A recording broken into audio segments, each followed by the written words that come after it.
सास बहू और साजिश, सास बहू और साजिश, सास बहू और साजिश।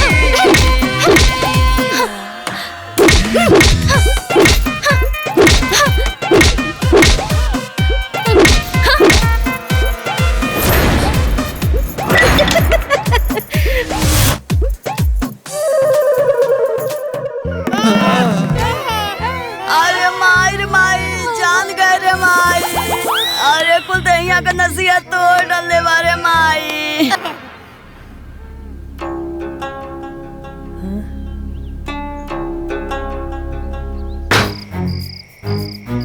अब अरे चला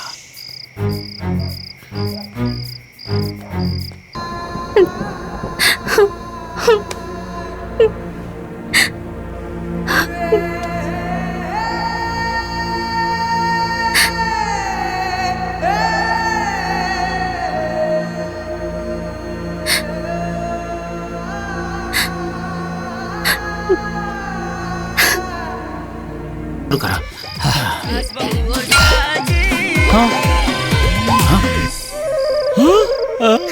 मिल गई, मिल गई।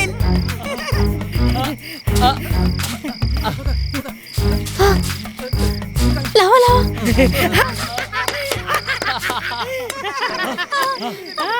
खजाना मिल गई।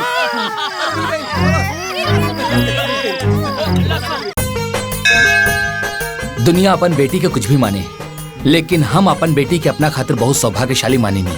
जब से पैदा भइल बिया तब से हमार जिंदगी में बहुत तरक्की भइल। अरे ई सौभाग्य रहुआ लगे रहा, अभी सौभाग्य हमरे परिवार में आई। हाँ?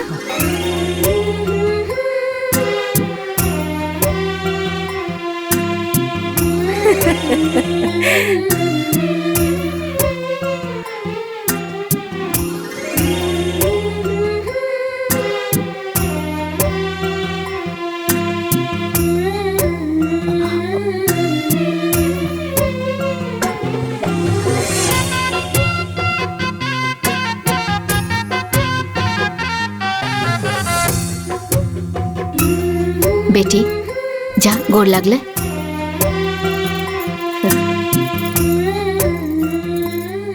खुश रहा।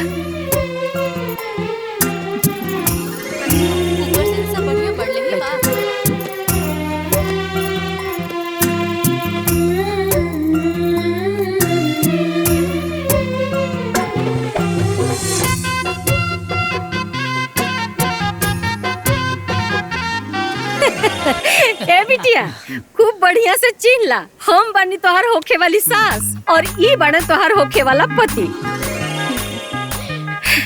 बिटिया हमनी के तू बहुत पसंद बाड़ू, हमनी जा तोरा के पसंद बानी जा। अरे ऐसन काहे कहा तनी जी? अरे ना ना, पसंद करे खातिर का मतलब लड़के के खाली अधिकार होला? बोला बिटिया, पसंद बा तो हाँ, और नहीं के पसंद तो सीधा ना। देख ला, देख ला।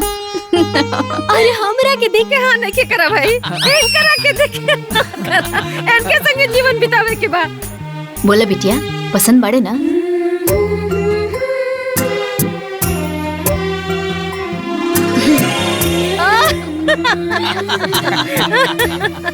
ली अब तो रउआ के संतोष हो गइल ना?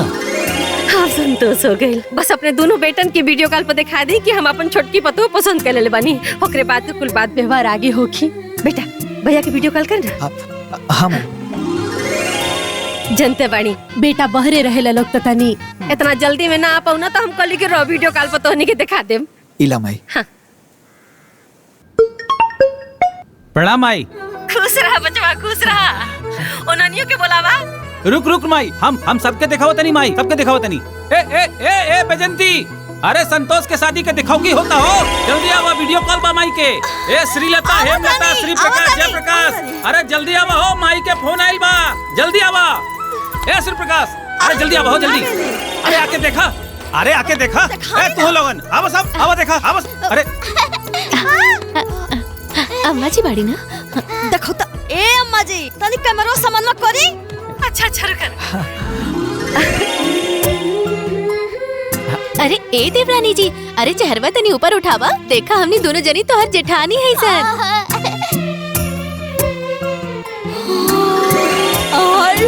दादा बड़ा बढ़िया रूप हो। हाँ अरे ए देवर जी रउआ जीत गई नी जी। ए माई हमनी के तरफ से तो ओके बा। हाँ ए अम्मा जी हमनियों के देवरानी पसंद किया।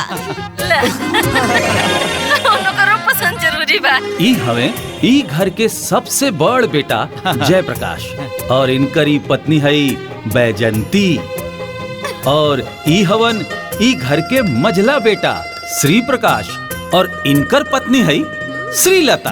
दोनों सगी बहन बाड़ी लोग और इनकर एक एक बेटा बाड़े चुन्नू और मुन्नू। दामाई अच्छा भैया ये रिश्ता हमनी के मंजूर बा।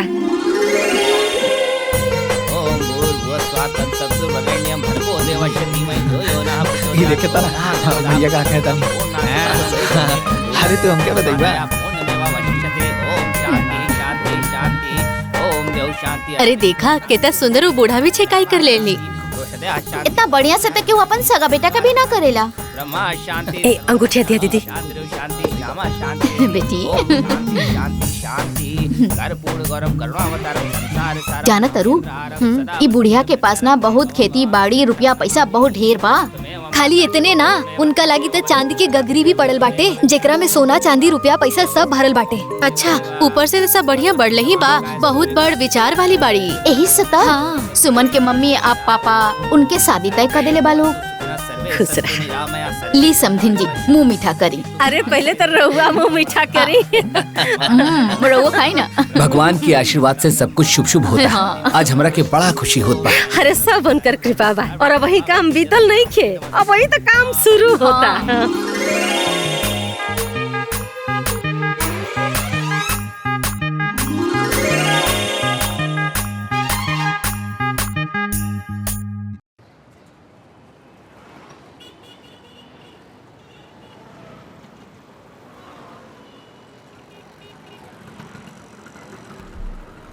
अरे बस बस बस रुक दा।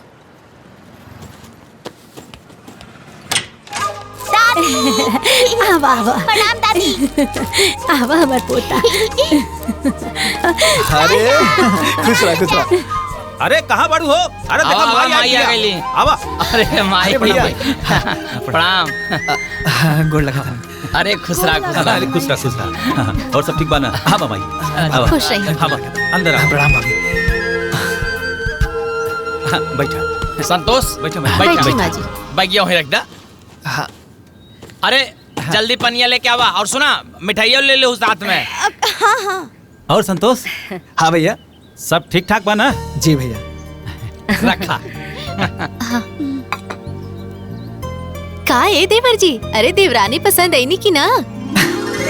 अरे ए दुल्हन 3 बेर हुरपेटनी तब जाके हाँ कहलस।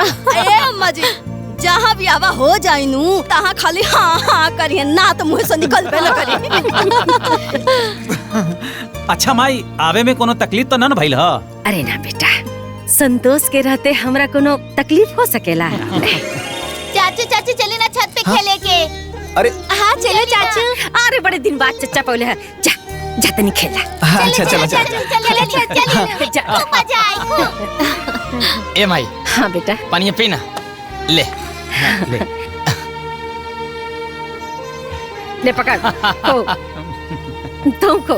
ए माई पहले तू खा ले माई।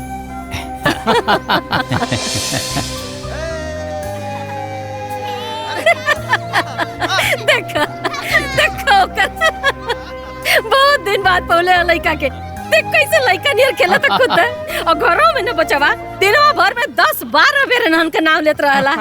अच्छा माई ब्याहे के कौन दिन फाइनल कइले बड़े? ए बेटा आगल बनी जाना तो कुल फाइनल हो जाई। अरे माई कैसे प्लान कैले बड़ो?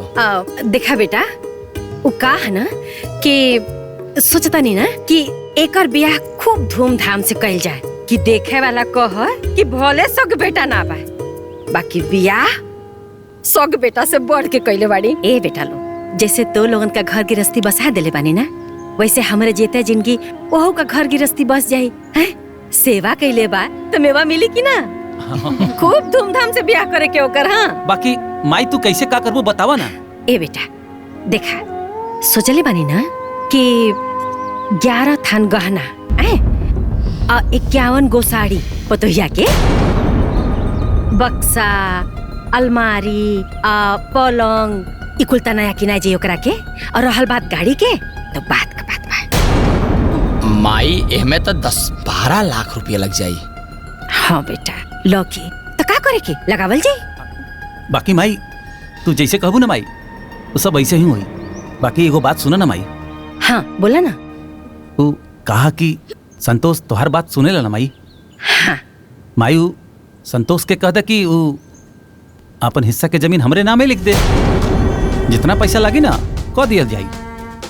इतना पैसा कैसे खर्च किया जाए? अम्मा जी, यह महंगाई में जनते बाड़े की पैसा कैसे आवेला और एक एक पाई जोड़ के शहर बाजार में कैसे रहतानी हमनिए के जानतानी। हाँ ये अम्मा जी, ऐजा के लोग ना सवेरे निकलेला और रात में आवेला और दिन भर ठठौला के बाद तब जाके दुगो पैसा मिलेला। अरे ये का बोलता रहा सरे? करे जवन लइका अपन पूरा जीवन हमारा पर लुटा देहलस, ओकरा ब्याहे में जौन हम पैसा खर्चा करतानी ओकरा एवज में हम ओकरा से जमीन लिखवाई रे।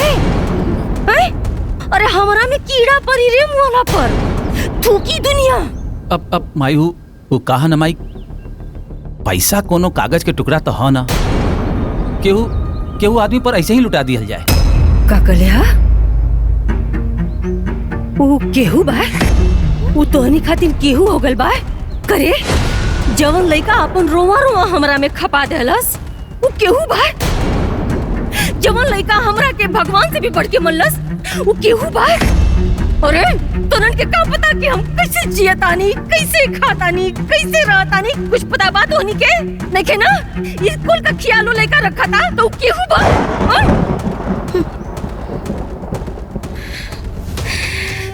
धिक्कार बात होनी के। छी, हमरा के तो लोगन का ये बात तनको निमन ना लगल। माई वो कहा कि तू माई अपना हिसाब से सोचताड़ू, बाकी हमने सब अपना हिसाब से सोचता नहीं ना माई। अब इतना पैसा केहू पर कैसे लुटावा जाए? बाहरे हमार बेटा पतो लोग शहर में आके तो लोगन का ममता ही मर गई रे, इंसानियत सड़ गई। अरे पैसा खातिर तोहनी का हित ना तो रिश्ता ना तो तोड़ता रे। हमरा पास भगवान का देहल बहुत संपत्ति बा बेटा, ओकर बियाह हम आन बान शान से करब और तोरा से हमरा के कुछ नहीं की चाहत। बस तुम लोगन से इतने विनती बा कि बियाहे में आ जाइए लोगन, ताकि वो बिन माँ बाप के बच्चा की ही न लगे कि ओकर भैया भौजी स्वार्थी हो गइल बाटे। ओह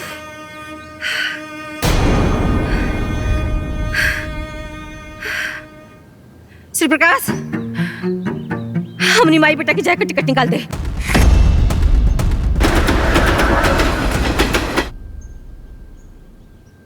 अरे बैजंती जल्दी ले आवा नाश्ता, लेट होत बा। देखा तानी एगो गैर लड़का खातिर अपना सग लड़का से यानी रउआ लोग से माज के खिसिया के चाहिए। हाँ अब बताई लोग, महाजी पैसा लुटावत है संतोष के ऊपर, अब चोर बेईमान हमनी के कहत है। अरे कवन माई अपन सग बेटा पतो साथे ऐसे करेले बताई? अरे तने ना ब्याह कहनी तो लड़की देखे गनी ता हमनी के पूछनी ना तो गांव वाले की तरह वीडियो कॉल का दिखावल जाता। भैया माई भी ना ओकरे साथे रहत ओकर स्वभाव बदल गइल बा। अरे नहीं, रउआ लोगन के प्रति ना उनका के माया ममता खत्म हो गइल बा और ई बात रउआ लोग मान ली। अरे तो खत्म ना होखी, वो संतोषवा गांव में बैठ कर जोतना पट्टी पढ़ावता बस ओतने माजी पढ़ाता नहीं। अरे छोड़ा ना यार, हमनियों को जौन मन करे तौन कइल जाए। अब इतना पैसा बेसी नहीं खे कि माई के कहले पर फेंक दिहल जाओ। ए भैया चलो हो, चलो। अरे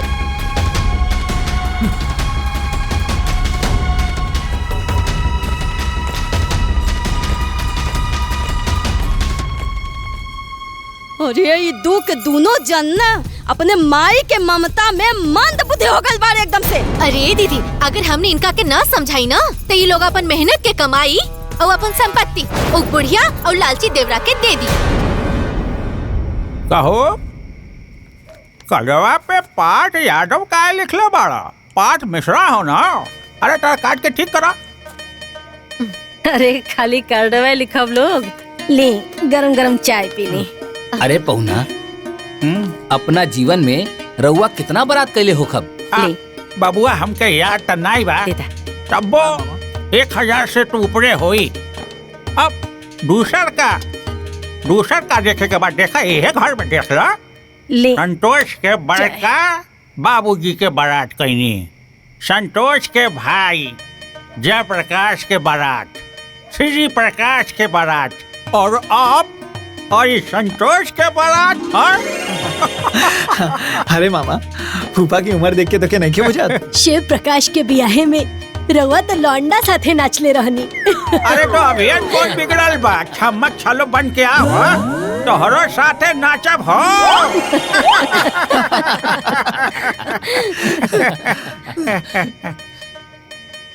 का हो संतोष? हाँ, सब बिहार की तैयारी हो गई, लेकिन ये श्री प्रकाशवा और जय प्रकाशवा कहाँ रह गई है? अरे बुलावा फोन करके, सब कहाँ घूमत हुए हैं? खुद पता चल जाएगा। हाँ बोला, 10,000 मुसीबत में फंसे, तो उसी सिलसिले में आपकी मदद चाहिए। मैं चाहता हूँ कि आप उस लड़के। हाँ बोला संतोष। हेलो, सब लोग आ गए ला भैया। अच्छा अच्छा, अब बतावा, अब फूफा के इतना ना बुझात कि हमार भाई लोग ना आई हैं तो गुड़हथन के करी, भाभी लोग ना आई हैं तो परछावन के करी। अब तो ही लोग ही बता दा कि कब बता रहा। अब देखा ना संतोष, अब वो सब समय पर आ गई बाड़े, तो हमनियों के अपन समय पर आ जाई। ठीक बा ना? ठीक बा ठीक बा। हाँ प्रणाम। खुश रहा खुश रहा। जाई गुरहथी करे के होई, जोड़ा जमा सिया गइल होई, आए तने ना स्पेशल कार्ड लागल होई रउआ सबके ले जाए खातिर ठसुर लोग के। अरे बाप रे बाप, ए दीदी सुन ली वो दिन बुढ़िया के बात कैसन कहत रहल हिया? अरे ओकर मुंह बा हमने से परछावन करावे के लायक। मम्मी गाँव में चाचा चाची के ब्याह में चुपचाप खाना खा, क्यों कहता न जाए, न इतना समय बा न पैसा बा फालतू बर्बाद करे के।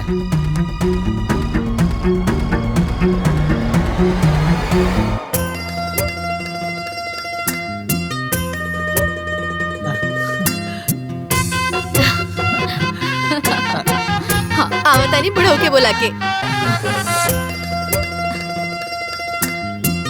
भाई देखा, अरे रोम होम दही हल्दी अब बिल्कुल हमरा के ना लगी। हाँ बता दे। काहे ना लगी? हाँ। अरे रउआ के स्पेशली रंगे के लिए आइल बानी।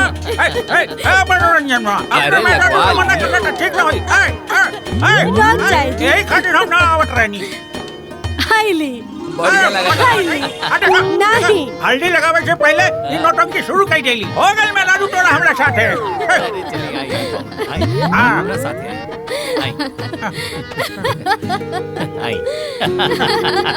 चलो बाबा। क्या संतोष?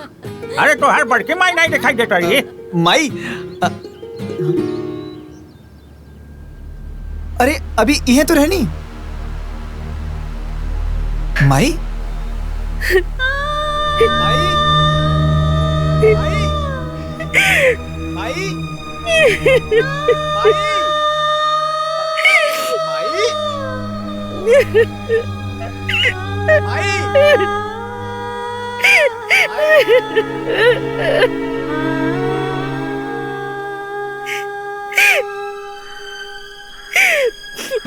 माई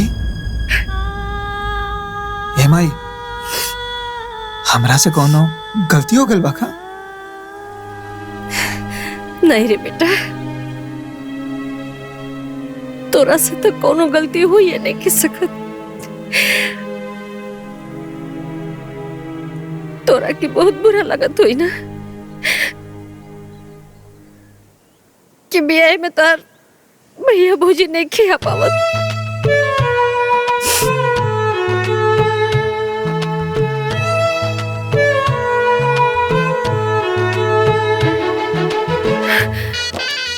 हमार बात सुन न गोरका। गोरखा नाम आई, संतोष बोला। ए बेटा, हमार बात ध्यान से सुन। तोर बाबूजी हम, तोर माई भी हम, तो तोर दोनों भौजाई भी हम, तोहर बड़का भैया भी हम और तोहर मझला भाई भी हम। आइल बात समझ में? हाँ। बेटा भले हम तोरा के अपने कोख से पैदा नहीं किए,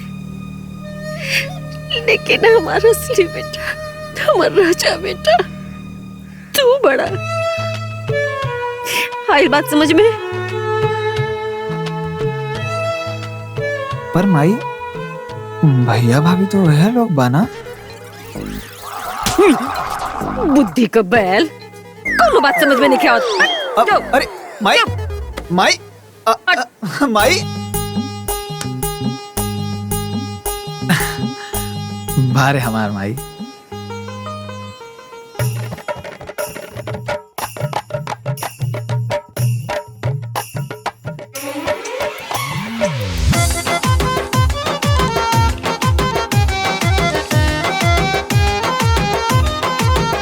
पियर पियर हरदिया चढ़न लागे, पियर पियर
तनी लगावा बिरजू के फोन, पता कल जाए बियावा भइल की ना।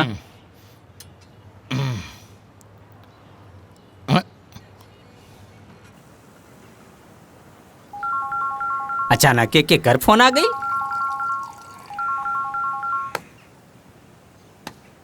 हैं? कहो संतोषवा के बियावा भइल? अरे खाली ब्याह ना भइल, बहुते धूमधाम से ब्याह भइल।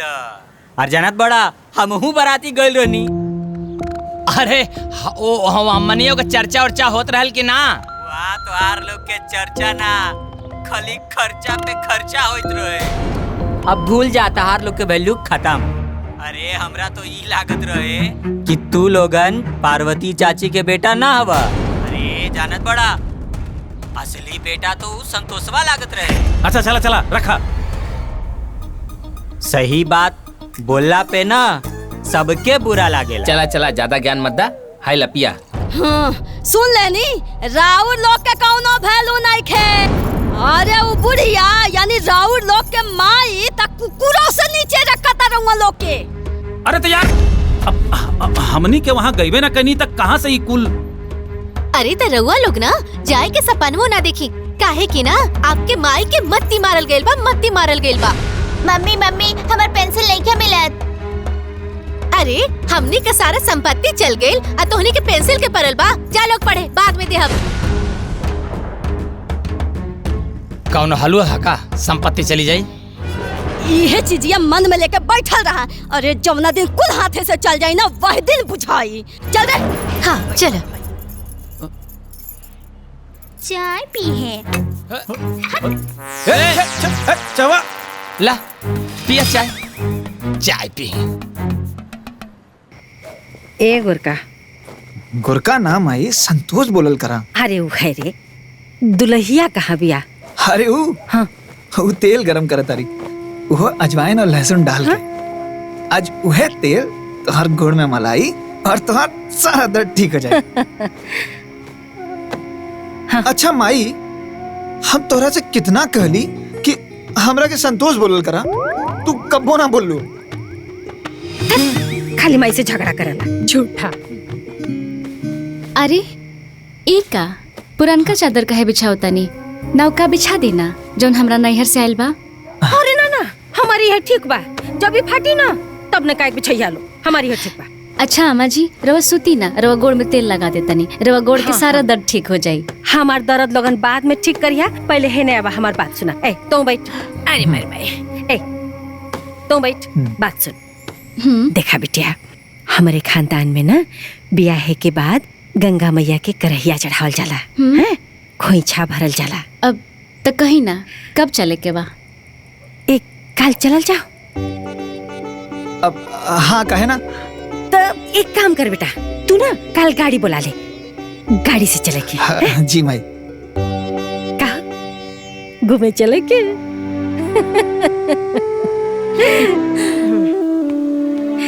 चल चल नहीं तो देरी हो जाए। अरे गोरका जल्दी आ रे, देरी होता। चल चल चल आवता नहीं माई। बैठा बैठा। ए गोरका, अरे सैतिया बीत जाई, चल रे। हाँ माई। गोरखा नहीं माई, संतोष बोलल करा। हाँ चल चल, के बढ़िया बंद कर। रुका पहले दरवाजा बंद करी। ये होगा। आओ। हाँ ये हाँ। धर जल्दी धर। सैतिया बीतल जाता। जल्दी जल्दी बैठ बैठ। चल चल चल चल भैया। ये लोग कहाँ निकल गए?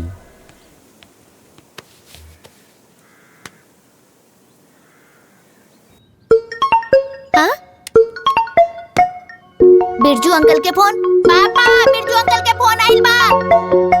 अरे रुका, पापा बिरजू अंकल के फोन बा। पापा बिरजू अंकल के फोन आइल बा। पापा पापा बिरजू अंकल के फोन आइल बा। अरे तो फोन उठाओ, स्पीकर पर कर। का हो बिरजू?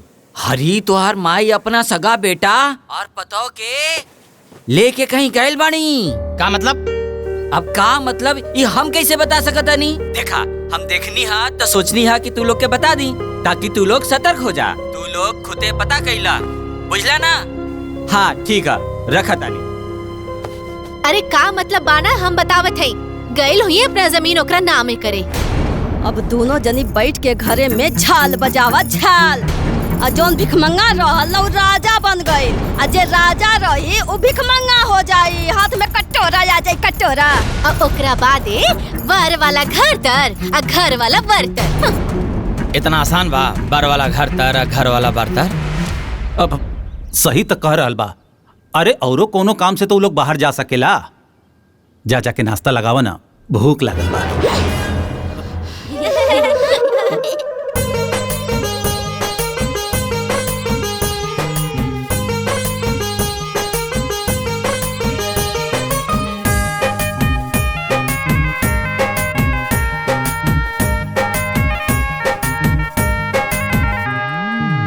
जुड़ा जुड़ा पिया रे सिनुर टिकुलिया रौरा चरण में चढ़ाई।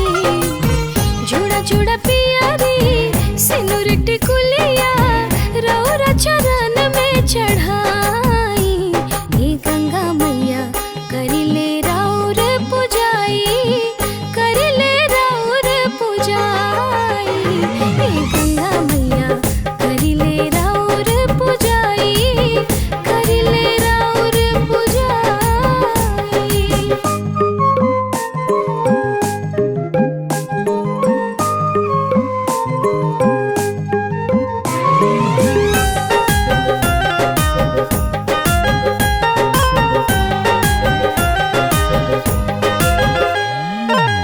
जैसे होला ए मैया जी राउर निर्मल पानी, उसही निर्मल हरदम रहे हमनी के जिंदगानी। हमरो मनोकामना पूरा करीना, हमरो अचरवा खुशी से भरीना। राउर महिमा बहुते बाटे, राउर बाटे बड़ाई। हे गंगा मैया करिले राउर पुजाई, करिले राउर पुजाई। हे गंगा मैया करिले राउर पुजाई, करिले राउर पुजाई।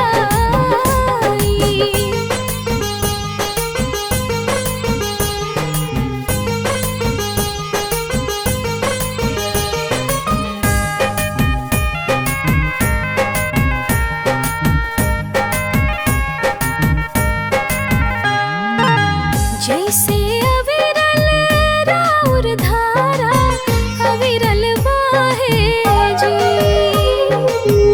उसही हमरो सिनुरा मैया हरदम राहे जी।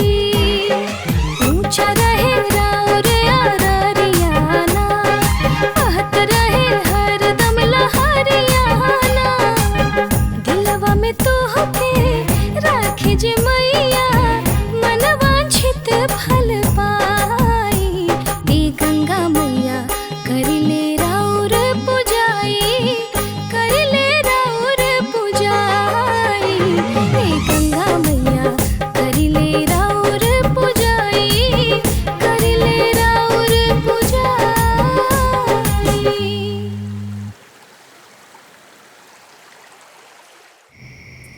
घी डल्ले बाड़ू ना? हाँ। अब अम्मा जी दूध अभी लिया दे कि खाना खैला के बाद पिए? बाद में पिए। अच्छा।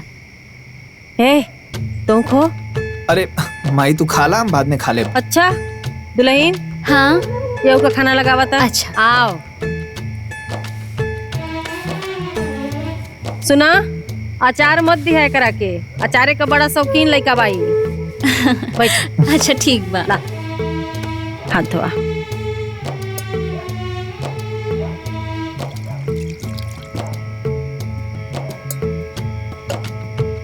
माई एगो बात पूछे का बड़ा मन करता।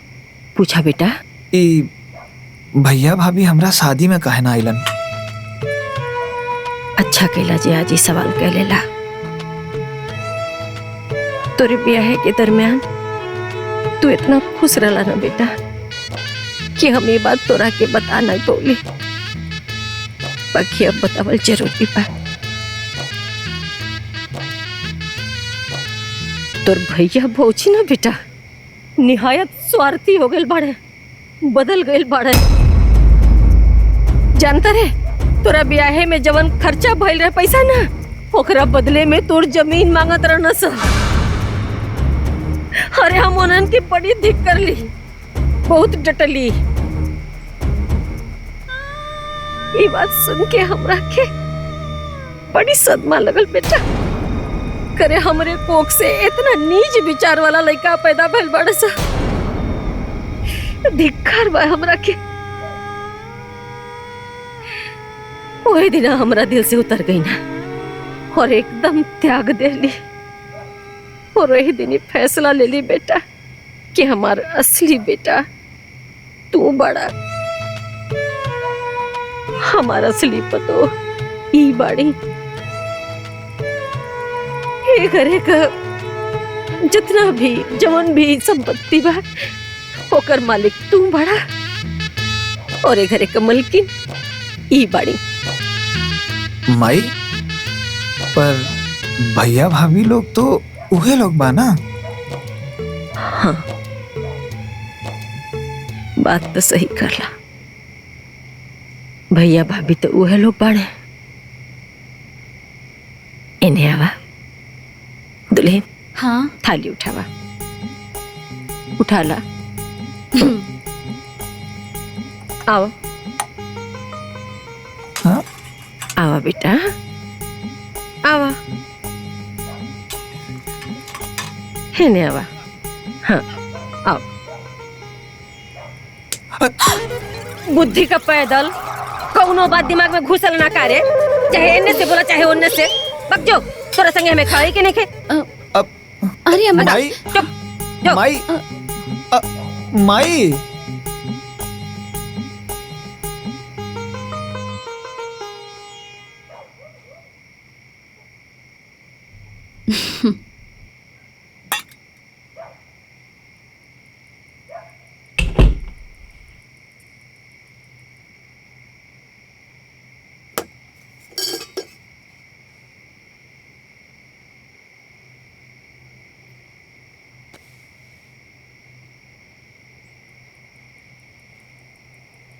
ए जी। हाँ बोला। अब रवा से हम कुछ कहल चाहता नहीं।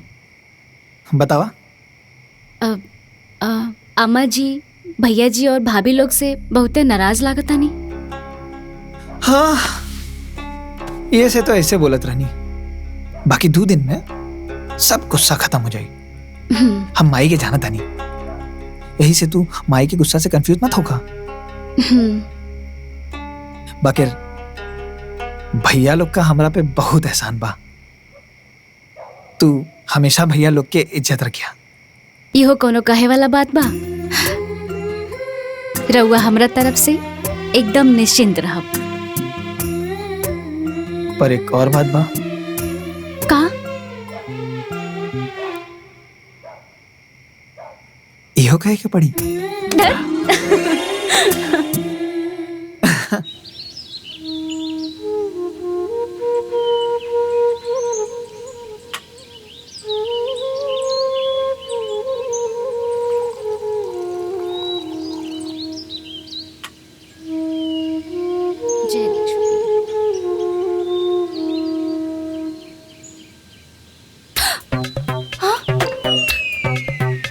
हे भगवान, चाय।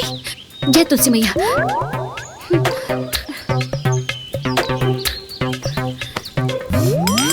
अम्मा जी कहाँ बानी? चाय बन गइल बा। कहाँ बानी? अरे ई अम्मा जी दिखाई नहीं देत। दरवाजा भी बंद बा। अभी ले सूतल बनी का? अम्मा जी, अम्मा जी, अम्मा जी। अरे अम्मा जी 8 बज गए, अभी तक सूतल बनी रहुआ। उठी ना अम्मा जी, उठी ना अम्मा जी। उठी ना ए अम्मा जी, अम्मा जी।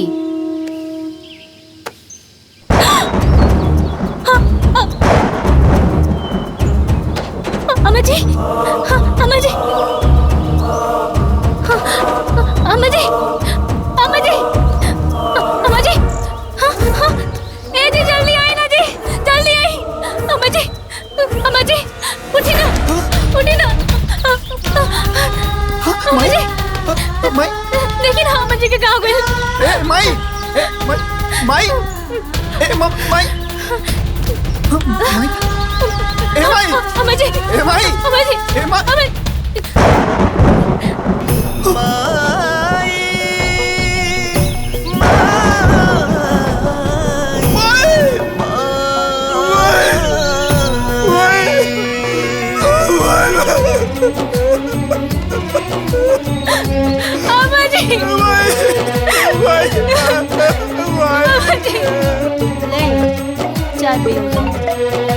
उठाई मत एकदम रखे फोन।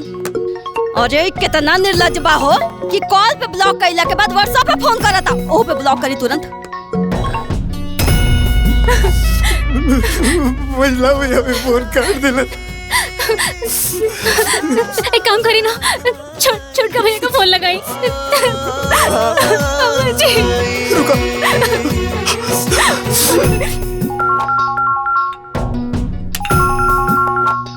अरे हमरा पे व्हाट्सएप कॉल करता रंगो ब्लॉक करी तुरंत।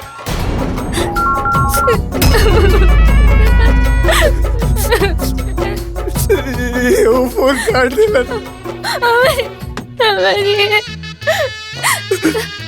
एक काम करी छोटकी दीदी को फोन लगाई ना अम्मा जी।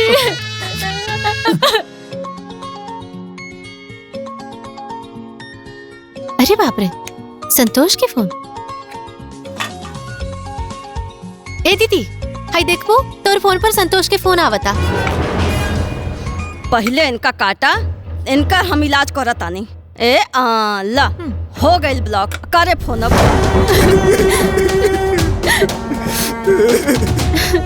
कहो भैया संतोषवा पगला गइल बा का? सबके फोन पे दनादन फोन चाप रहल बा। अरे वो लोग ना ही पगलाइल बा वो लोग हमनी के पागल समझता समझनी ना।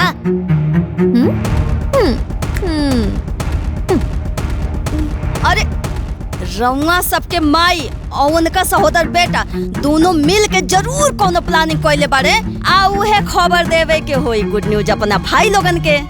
एही से उ दनादन फोन पे फोन करता। ए दीदी हमरा फोन पे फोन आवे ओकरा पहले ही ब्लॉक कर देता।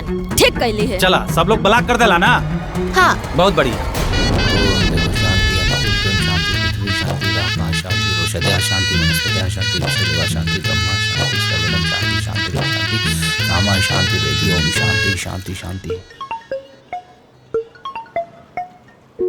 अरे इतना बिरजू के वीडियो कॉल आवता हो।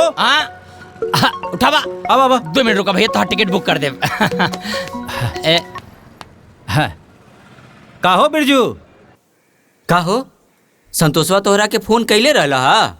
अरे मर्दवा तू कौने आदमी के बात करत बड़ा हो? अरे ओकरा से तो नफरत हो गइल बा हमनी के नफरत। अरे आवत रहल फोन उनकर हमनी के मोबाइल पे ब्लॉक कर दिहल गई। अरे ब्लॉक काहे मार देहला? जानत बड़ा तोहार माई मर गई। हाँ देखा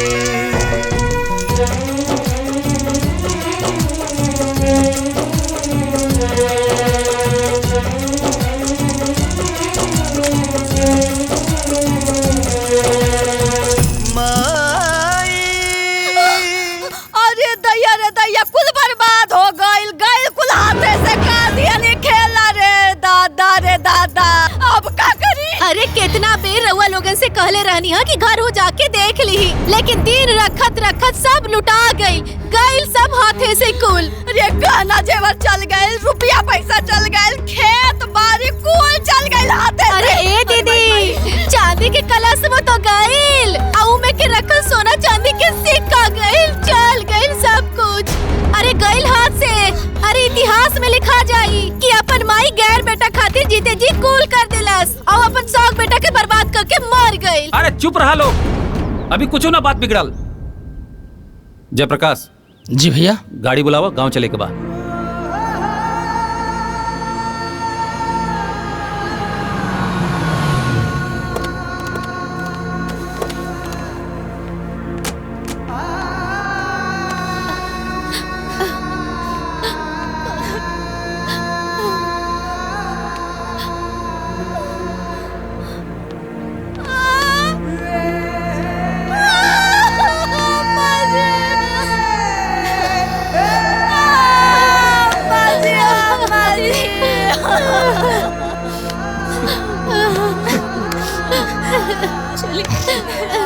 बेटा होनी के टाल सकेला, जोन होए कर रहल हो गई, चुप हो जा। हर बेटा के माँ बाप एक दिन छोड़ के चल जाले, इतना उदास नहीं क्यों हो के, चुप हो जा बेटा। अचानक से ही सब घटना कैसे हो गई संतोष? हमरा खुद समझ में नहीं ख्यावत भैया। माई एकदम ठीक रहनी, ना दवा चलत रहे, बुआ जी ना तबीयत खराब रहे और ना कोनो दर्द तकलीफ रहे, एकदम अच्छा से बात करत रही। पता नहीं ऐसा अचानक से का हो गई, हम हरदम माई के लगे रहत रहनी। बस वो दिन हमरा से नाराज होकर गई नहीं, हमेशा हमेशा खातिर हमरा से दूर हो गई नहीं।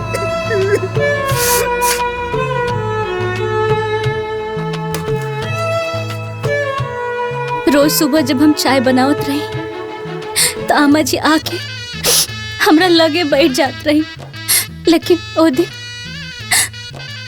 दिन ना आईनी। हम 3-4 बार आवाज भी देनी, लेकिन फिर भी ना आईनी। सुबह के 8 बजत रहे, हमके लागल कहीं आमा जी के तबीयत नहीं खने खराब। फिर हम अचानक देखनी कि दरवाजा बंद रहे।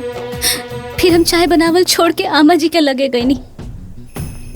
वहाँ के 3-4 बार जगवनी, लेकिन फिर भी वहाँ के ना उठनी।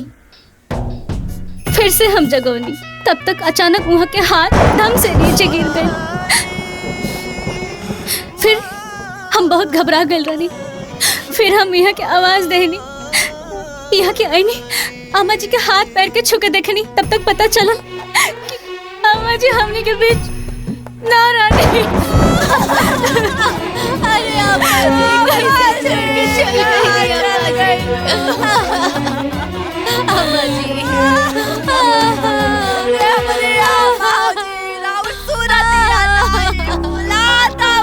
अम्मा जी।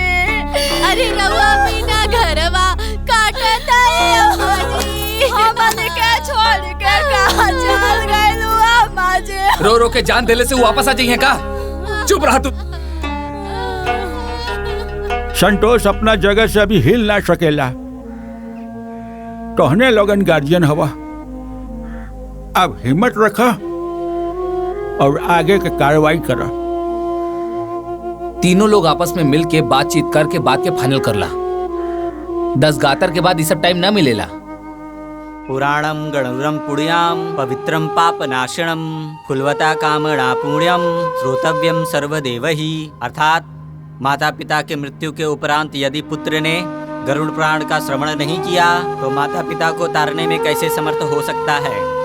एक बार गरुड़ जी ने श्री हरि भगवान विष्णु जी से पूछा कि हे प्रभु, दाह संस्कार के उपरांत भी मृतक की आत्मा अपनों के मोह बास में बंधकर 13 दिनों तक उसी घर के आसपास में अपनों के इर्द गिर्द में वास करती है। चूंकि वो आत्मा इतनी सूक्ष्म होती है कि किसी को दिखाई नहीं देती। हर पुत्र का यह धर्म होता है कि माता पिता के मृत्यु के उपरांत पुराण श्रवण करें ताकि का मोह और उन्हें शांति मिले।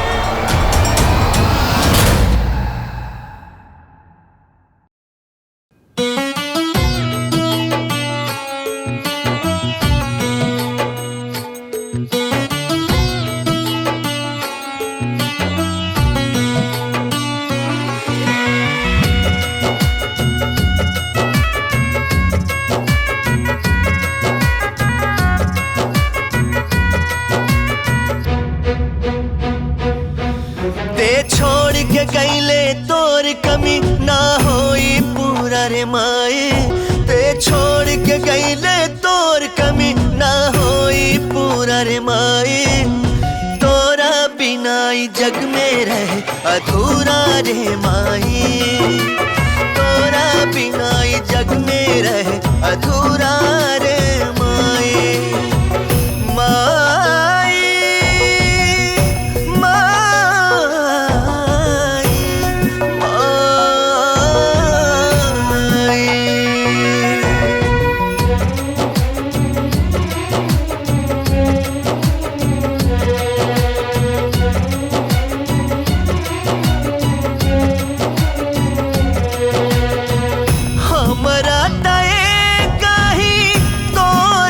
आधार रहे अब सब छूटल रे हो हमरा सर से तोर ममता के साया उठल रे हो जग छोड़ के गईले तोर कमी ना होई पूरा रे माई तोरा बिना ई जग में रहे अधूरा रे माही तोरा बिना ई जग में रहे अधूरा रे माही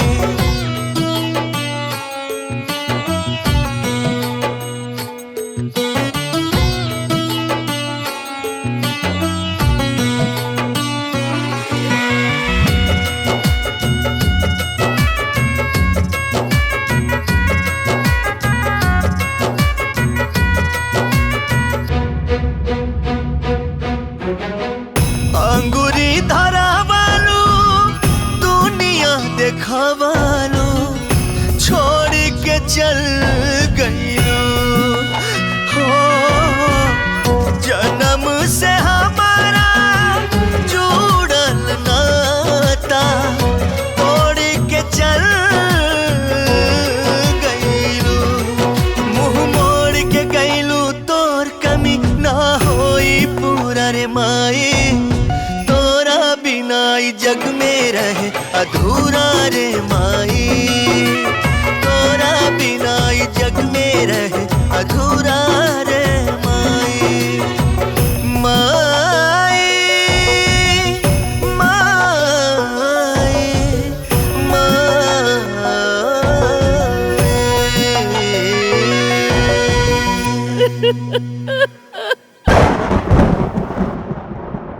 1701 पर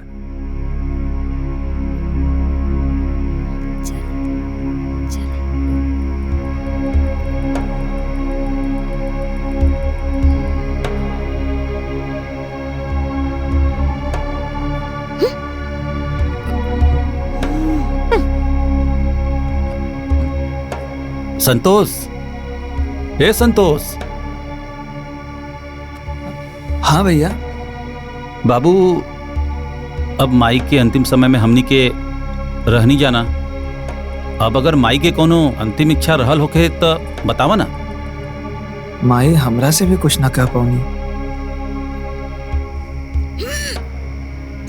अच्छा माई के साथे तू दोनों जना रहत रहला ना, तो माई के गहनवा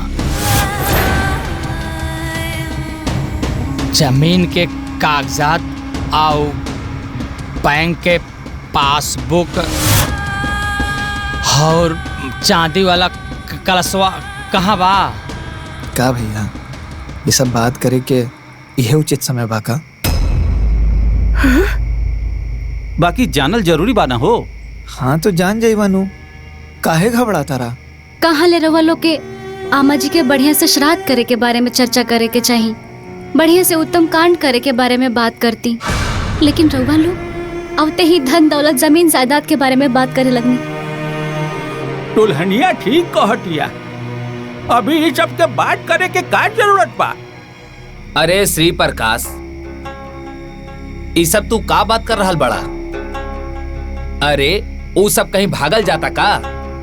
देखा भैया, ये सब धन संपत्ति गहना गुड़िया इस सब पर चर्चा सीधा श्राद्ध के बाद हुई।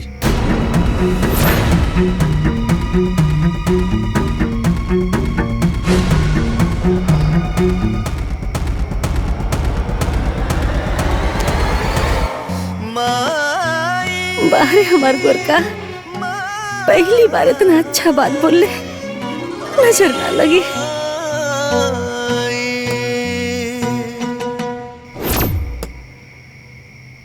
देख ल कमीनवन के कैसे बदल गईले हैं। अरे उन्हन के मन में बेईमानी समा गइल बा, बेईमानी।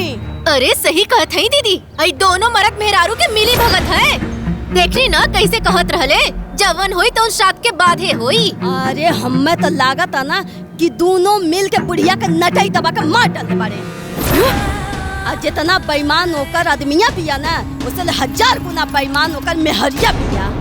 और अगर ऐसे बेईमानी बुढ़िया के मन में रहल होई ना, तो ओका तो भगवान नरकों में जगह ना दी है। रउआ लोगन के भाईचारा निभावे के बा त निभाई, लेकिन हमनी के ना श्राद्ध तक इंतजार ना करब, बता देत हई। अरे तो का चाहत पड़ू? हाँ का करबू लोग? का करब?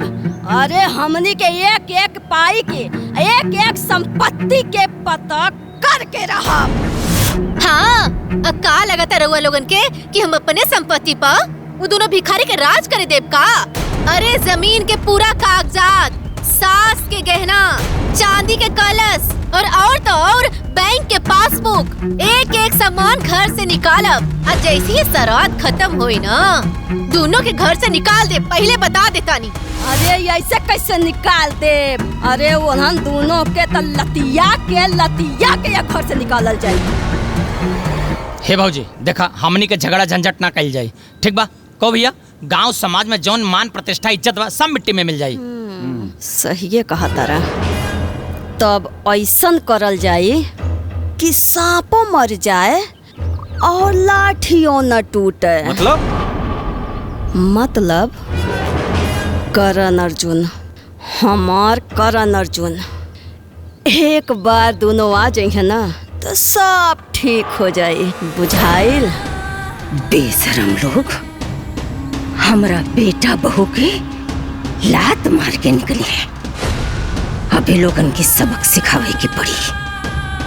आवेदा करण और अर्जुन के।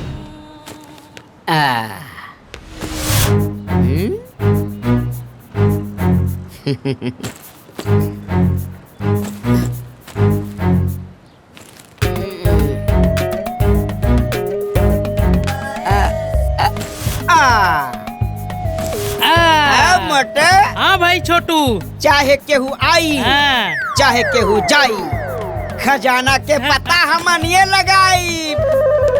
जिंदगी भर बुढ़िया कटलत चानी और हमनी के बहन के कोयल बेईमानी। बतावा हो, ए पापियन के हम अपना हाथे बनौने खियौनी, अब हम ही बेईमान हो गइली हन खातिर। बाप रे मर गई रे बा।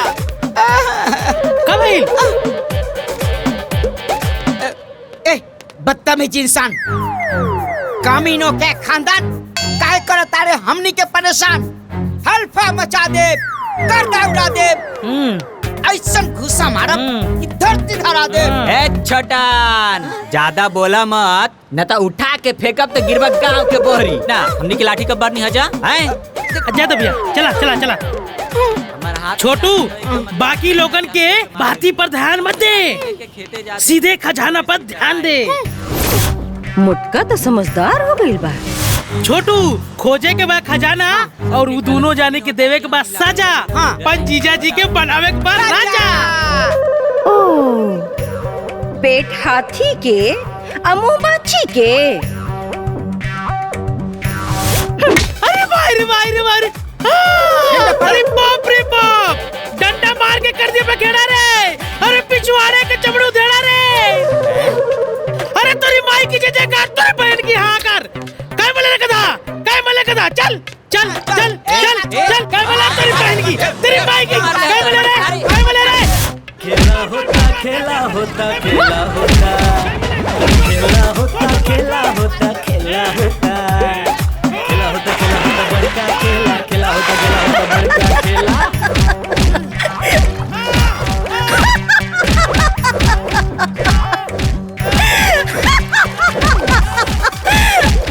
छोटू और मोटू, अब ही नहीं झांकी है, पूरा फिल्म तो वही बाकी है।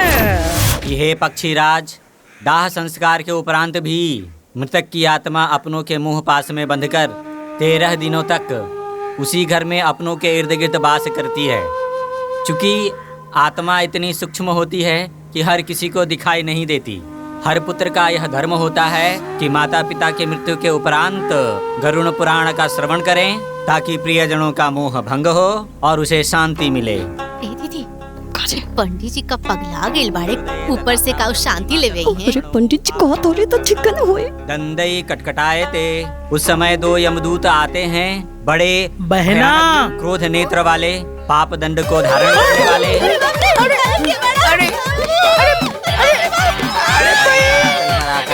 बहना हम मुटका जीजा हमके पहचानत हुआ, हम तो सार मोटका।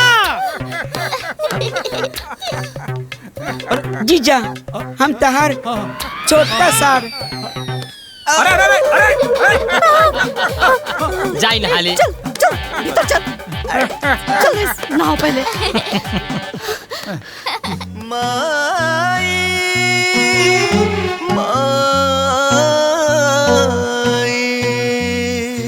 संतोषवा तो हमने से बेईमानी को दिलिस भाई। तार भाई तो कंगाल हो गइल बा। अब बहिन तक कंगाल भइले भइल, साथे साथे तो हर जीजा लोग भी भिखमंगा हो गइल बाड़े। सरहू के छोड़ल ना जाई, कौनो साजिश रचे के पड़ी।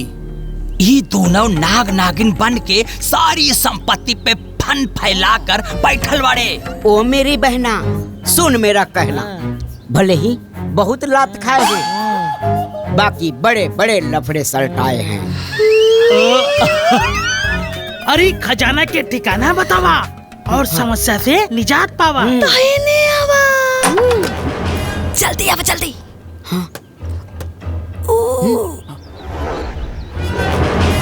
ओही चाबी में हमनी के किस्मत बंद बा। लौकल। अच्छा अब समझ में आयल कि इन्हन बेईमान का नजर कहाँ बा। सगरो खजाना बा संदूक में, आ संदूक में बा ताला, आ ओही ताला के चाबी बा हाउ टंगल बा। ओ बहना बता तू कहाँ बा वो संदूक। देखा वो बा चाबी है वो संदूक। बहना सुन मेरा कहना, होके दे रात तब बनी कोनो बात। अच्छा इससे बीती श्राद्ध वैसे होई इलाज। इलाज करी है? हमरा बेटा पतोह का इलाज करी है? ओकरा पहले तोहनी का इलाज हम करो।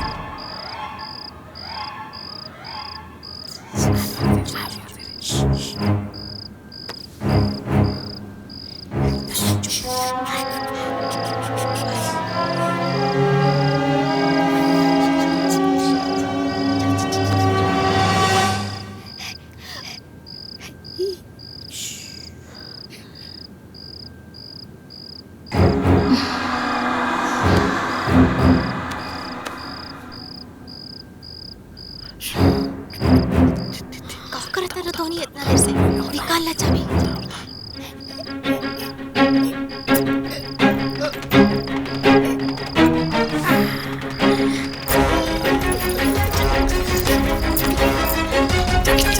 चलो चलो चलो आराम से आओ। आवा अच्छा चोरी करवा। अरे बाप रे बाप, आता लगा था हमें पूरी दुनिया मिल गई। हाँ अपन सोना चांदी मटका एजा से निकाल के हमनी के फरार हो जाएंगे। अरे सब चोरी के प्लान बनावता, अभी बतावता नहीं लोगन के। अरे आराम से चुप चुप चुप।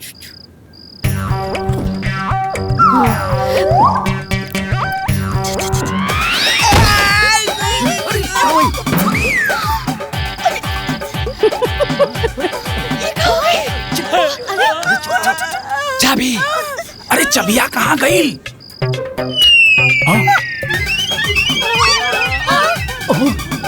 ससुरा बड़का शिकार करत रहला। पर एक ऊपर एक लगत खींच ला बचा। हे चुप चुप चुप। हे पहले प्लान बनाओ कैसे चाबी उतरी। सोची कुछ।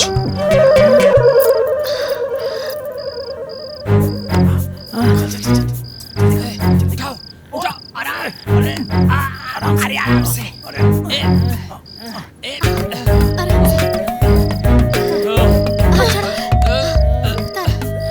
थोड़ा सा उठाओ नीचे से।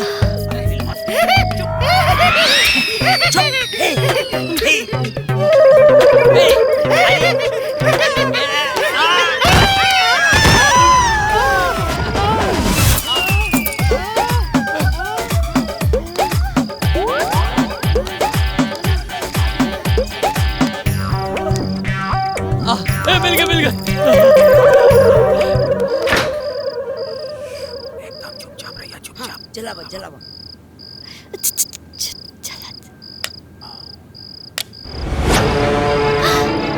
संदूक, सोना, चांदी, हीरा, जवाहरात, मटका, अरे गहना।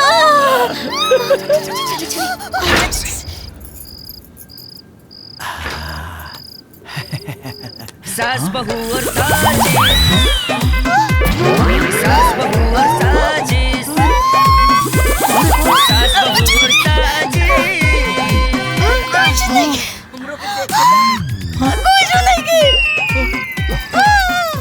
अरे डागा पड़ गई लो। अरे कुल रुपया पैसा ही सबका बच गईले।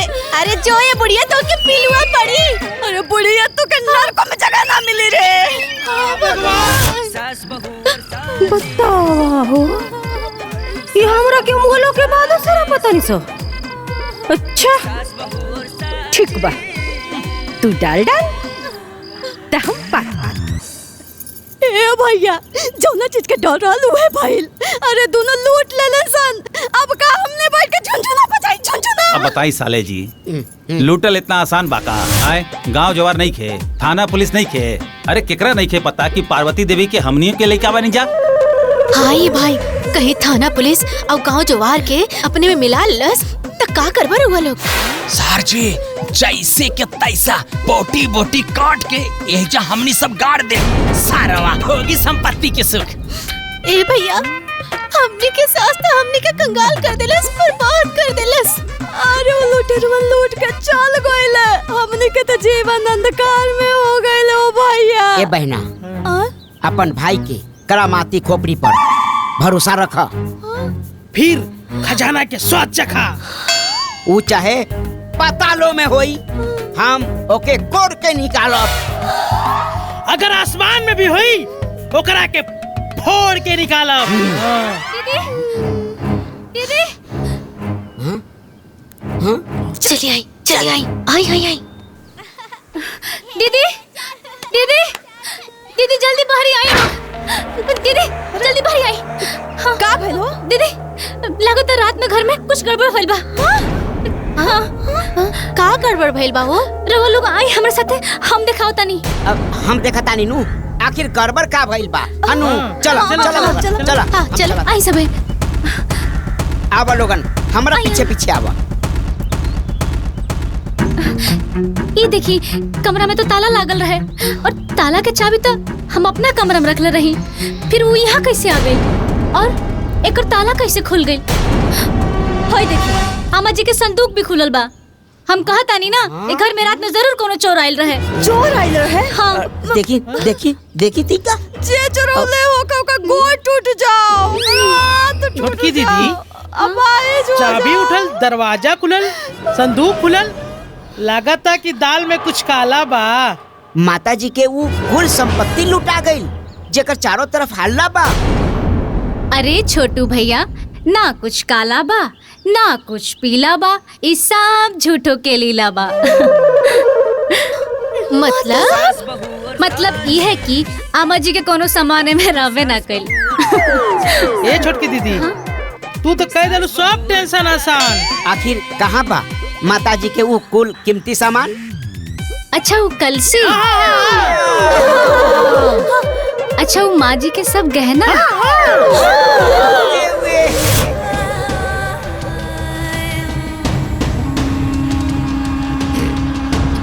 वो सोने के सिक्का, वो सब तो राउत देवर जी रख ले। हाँ तनी हेने आवत हो?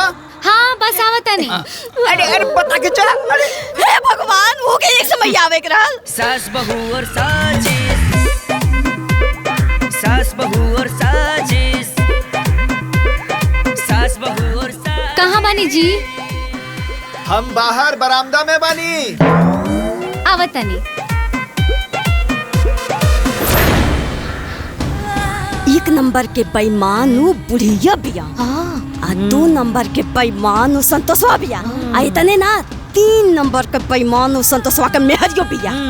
बाप रे बाप, करोड़ के संपत्ति लूट के बैठ गए बाड़े। बाकी ये लोग का, अरे उमरल की बुढ़िया भी ना पूरा संपत्ति हमनी के नजर से बचा ना पाई, देख लिया।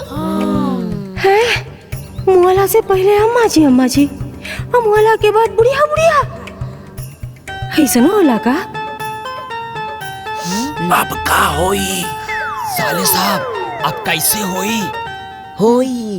होई बहना सुन मेरा कहना, ना चिंता ना फिक्र करियो, छोटकी के पीछे पड़ जाइयो।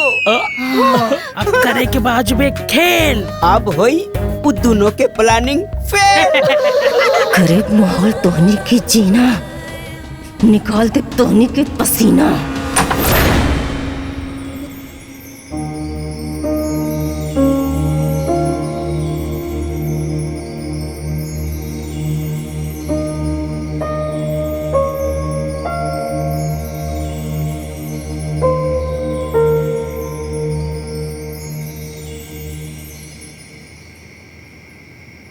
दुल्हन,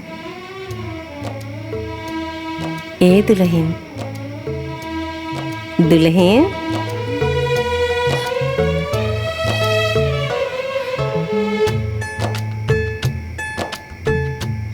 इतना अम्मा जी की आवाज है।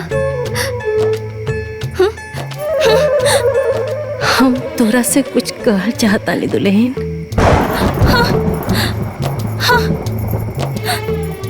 सुना ना, हे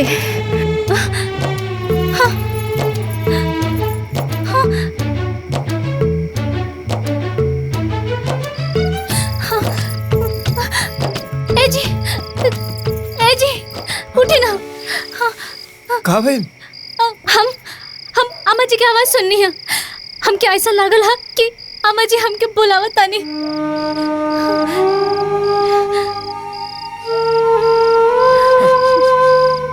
तू बड़ा किस्मत वाला बाड़ू सुमन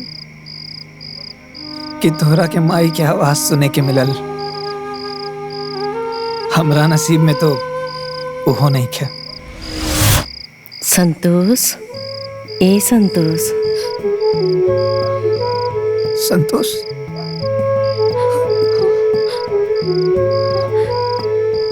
संतोष, माई, माई तुम हमरा के संतोष बोल लू? माई हमरा के संतोष बोल ली, हमरा के संतोष बोल ली सुमन, हमरा के ए माई, हमरा के गोरखा बोला ना भाई, एक बार हमरा के गोरखा बोला ना माई, बोला ना माई। ए गोरखा,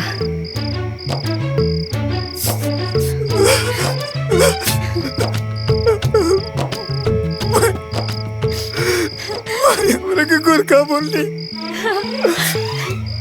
हम तोरा से कुछ बतावल चाहता नहीं बेटा। बतावा ना माई, का बोले के चाहता रू?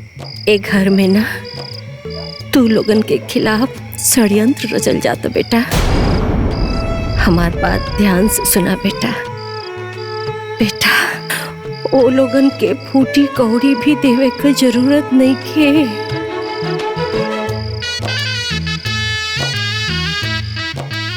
लेकिन माई, भैया भाभी तो उहे लोग हुआ ना।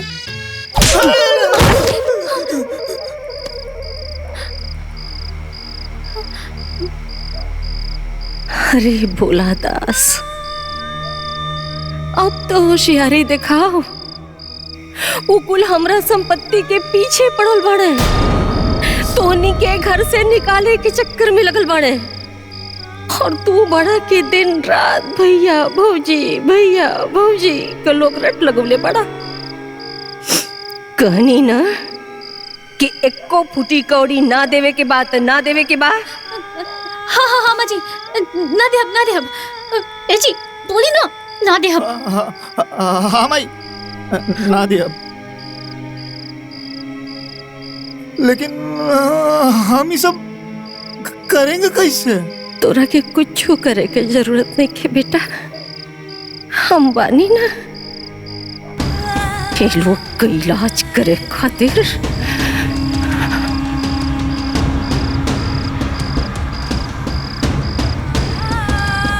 ठीक बा माई।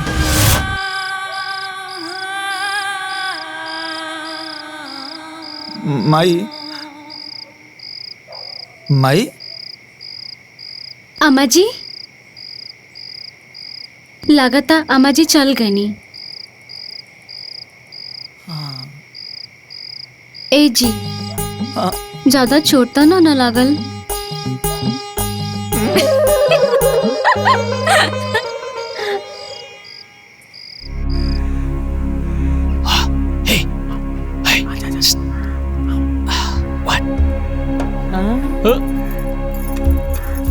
जाना तारू छोटको?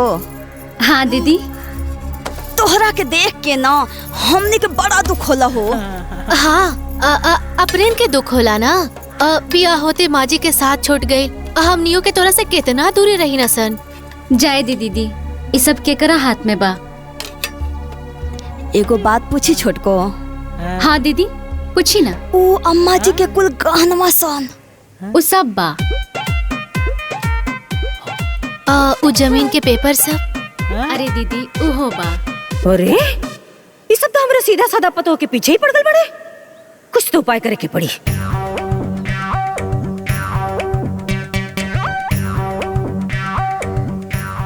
ए बहन, वो सोने का टिक्का और मोतियों के माला? अरे छोटू भैया उहो बा। वो चांदी के कलसी? अरे मोटू भैया हम कहा तानी ना उहो बा। का बहन, इहो बा उहो बा सब बा, बाकी बा कहाँ?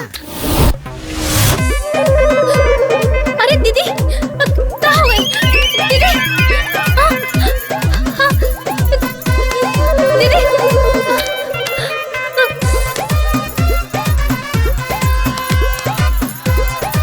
हाँ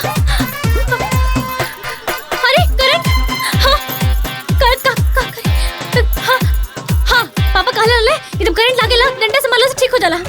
डंडा डंडा हाँ डंडा हाँ हाँ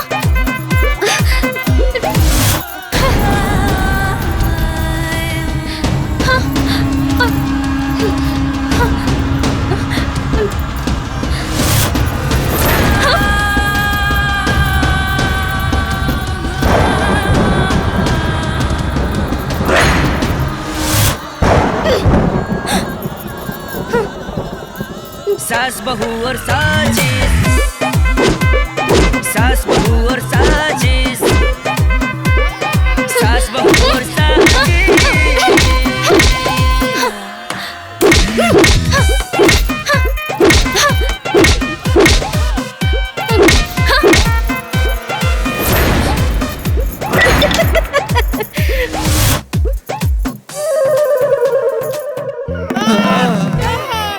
अरे माई जान गए रे माई। अरे कुल दहिया का नसीहत तोड़ डाले बारे माई। अरे गतर दुखा तारे दादा। अरे दीदी ये सब हम जानबूझ के ना कहनी हा, हमरा के माफ कर दी रहुआ लोग। हम तो बिजली के तार पर मारत रहनी हा। ज्यादा मक्खन पॉलिश लगाउला के कोनो जरूरत नहीं के। गलती से एक बार डंडा लगेला, बार बार ना लगेला। दीदी हम सच कहतानी, कसम खा के कहतानी, हम जानबूझ के ये सब ना कहनी हा। अरे तो आप का करी आइलू हो? अरे जो यहाँ से और तुड़बू का भाग यहाँ से। अरे पूरा दहिया झरझराता। अरे कुल दहिया का खुनवा खिंचा गई हो दादा। अरे पूरा दहिया जैसे हवा हवाई हो गई। भाग यहाँ से। अब का खड़ी बारे? अरे बंद करी पहले, फिर आ जाए। हाँ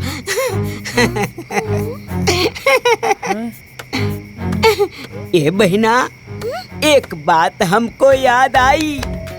उस रूम में थी एक सुराही। कहीं उसी सुराही में तो सोना चांदी नहीं छिपाई? अरे हमारा भाई जैसा दिमाग कहाँ के हो पाई? सोना चांदी के पता ना ये दोनों लगाई। तो ठीक बा, आज राती के होई खुदाई।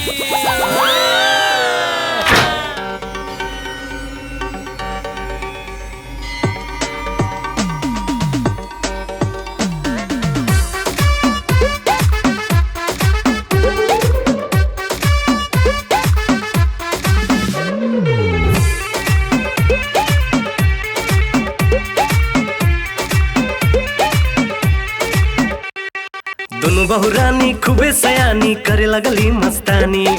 रंग ढंग जी देख बहू के सास भेली हली ठानी। दोनों बहुरानी खूबे सयानी करे लगली मस्तानी। रंग ढंग जी देख बहू के सास भेली हली ठानी। सास बहू के बीच में देखो नया नया झमेला होता। अरे खेला होता खेला होता खेला होता। अरे खेला होता खेला होता खेला होता। खेला होता खेला होता बड़का खेला। खेला होता खेला होता बड़का खेला।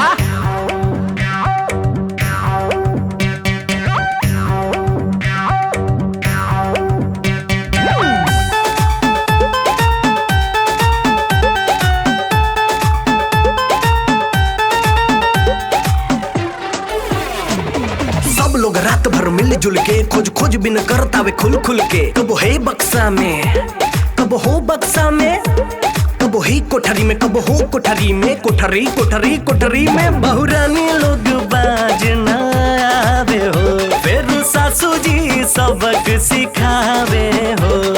केहू नहार माने दादा खेल बड़ाल बेला होता। अरे खेला होता खेला होता खेला होता। अरे खेला होता खेला होता खेला होता।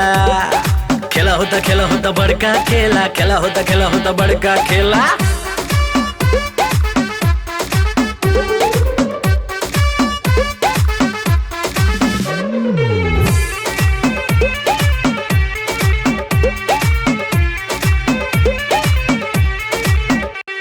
रात भर चले हंगामा जी। खोज खोज खोजे खजाना जी। कब घर के भीतर, कब घर के बाहर, कब ताखा ताखा दर्जा दर्जा बोरा बोरी में। अब बहु लोग के पलान अब फेल होता जी। दिन रात तो चलेला बस इहे खेला जी। केहू बेचता केहू बनाइस सबके खेला रेला होता। अरे खेला होता खेला होता खेला होता। अरे खेला होता खेला होता खेला होता। खेला होता खेला होता बड़का खेला। खेला होता खेला होता बड़का खेला।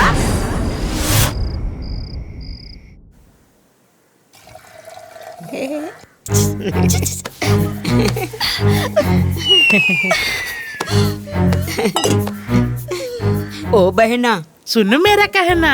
हाँ भैया। चाहे एक होके, चाहे दो होके, चाहे होके तीन। जैसे ये लोग हमार बहन, वैसे तू हमारे को बहन। अरे यह कोनो कहे वाली बात है। आ हमनी के तो हाथ जेठानी ना बड़ बहन है सो। हाँ, ये छोटको, अरे पूरा घर के मालकिन तो तू ही हो ना। ना दीदी, रवा लोग के रहते हुए एक घर के मालकिन हम कैसे हो सकेले? देखो, इतना समझौले के बाद भी ई बकलोल एकरा के मालकिन कहतिया। पिटी का चाहती ये तो हमारा असली पता हो गया। हाँ दीदी, यो ठीक है कहलू। अब बतावा बतावा, उ माता जी के कुल खजाना कहाँ रख लू? अच्छा, उ खजाना उ ता रवा देवर जी।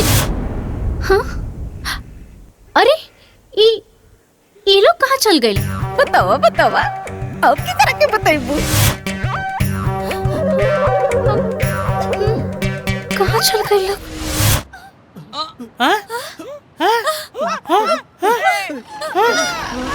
अरे अजबे गजब डरामा होला, नया नया हंगामा होला। हाजी हाँ, हाजी हाँ, हाजी हाँ, हाजी हाँ। बड़ा अजूबा सास के खेला होला, बड़का बड़का झमेला। हाजी हाँ, हाजी हाँ, हाजी हाँ, हाजी हाँ। सबके मन में खोट रहेला, ए दादा रे होत रहेला। सास बहू और साजिश, सास बहू और साजिश, सास बहू और साजिश।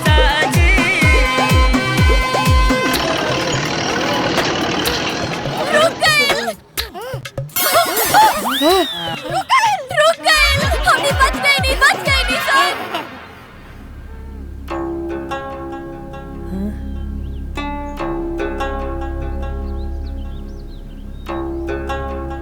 सुनो, तोहनी के घर के पीछे 3 लग्गी दूर, 10 कदम दक्षिण, 3 कदम पूरब, जौन भी जगह बाना ओकरा 3 फीट नीचे एगो कलसी दबल बा।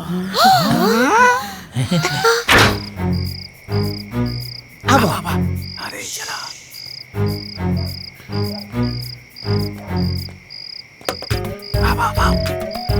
अब घर के पीछे तक तो आ गई। अब ऐसे 3 लगी आगे। हाँ, आगे बढ़ो। एहर। हाँ हाँ आवा चलो बस। 1 आवा 2 हाँ 3 आजा आवा देखो बस हो गई। 3 लगी तो हो गई। हाँ। अब 10 कदम दक्षिण। आवा आवा 1 2 3 4 5 6 7 8 9 10 कदम। रुका 3 टेंग पूरब। हाँ 1 2 3 आवा यार। साराम तोहर कदम चले टोई टोई करके यार आवा हटा।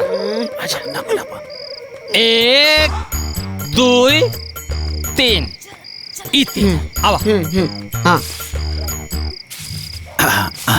यही पीछे में खोदा। केहू से ना केहू बा काम, बड़ा बड़ा प्लानिंग हरदम। हाजी हाँ, हाजी हाँ, हाजी हाँ। सभे चलावेला होशियारी, ना जाने कहो मर्दवा, पंडित झुझुटे ने ना कहला। हाँ इतना खोदल गई लेकिन अभी ले कुछ नहीं मिलल। हे भैया, हो सका था कि पहले जमीन खलार रहा हो और फिर से माटी भरा गई। इतना जमीन और खोदे के पड़ी ना। हाँ हाँ चल खोदा शुरू करा।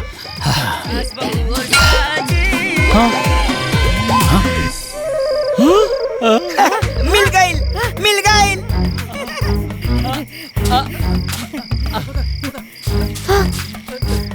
लावा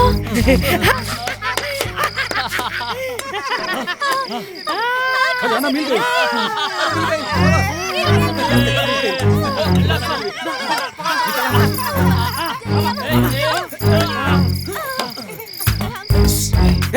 ए सर जी कलसी लावा हेने लावा। ए काहे तू कलसी लेबे? कल से मारे तो अरे मर्दवा बड़ा हम गलती हमार होई। ए बड़ा है ता मार कुदार लगे, पहले मार कुदार लगी बा। अरे यार 3 घंटा से हम खोदे तनी तो हमार ना भाई। अरे 3 घंटे से कहता हम दारू ले रहे थे का 3 घंटे से खोदे। देखा भाई बात गड़बड़ा जाए पहले बता दे तनी। कल से हमले भैया ए बड़वार है तो हरी इच्छा मनी की आंखें। अरे देखा हमर बात। अरे सुन अरे वो लोग कल से लेके भाग गए। आओ देखो। हाँ देखो। अरे आवा भाग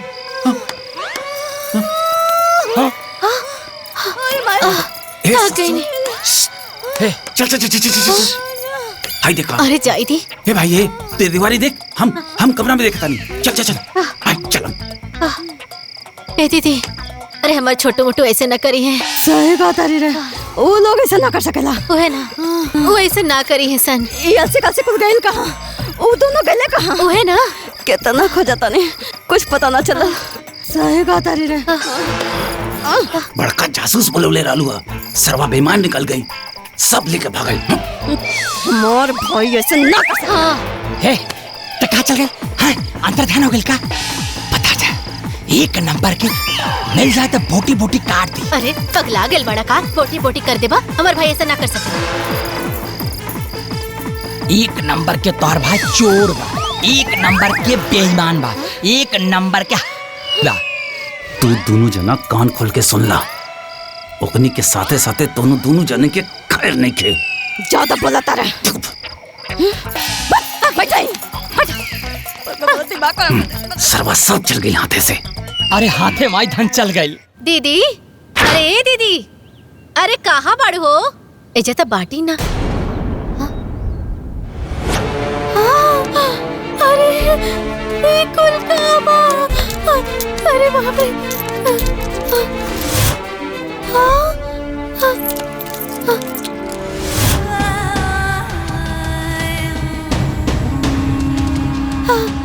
दीदी, अरे दीदी, दीदी हो का है रे? का चिल्लाता रही? हाय देख,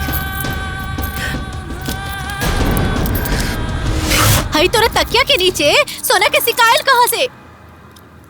देखो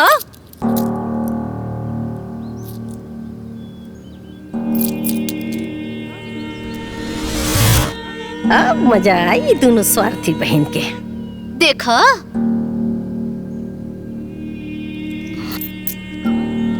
हमरा के का पता?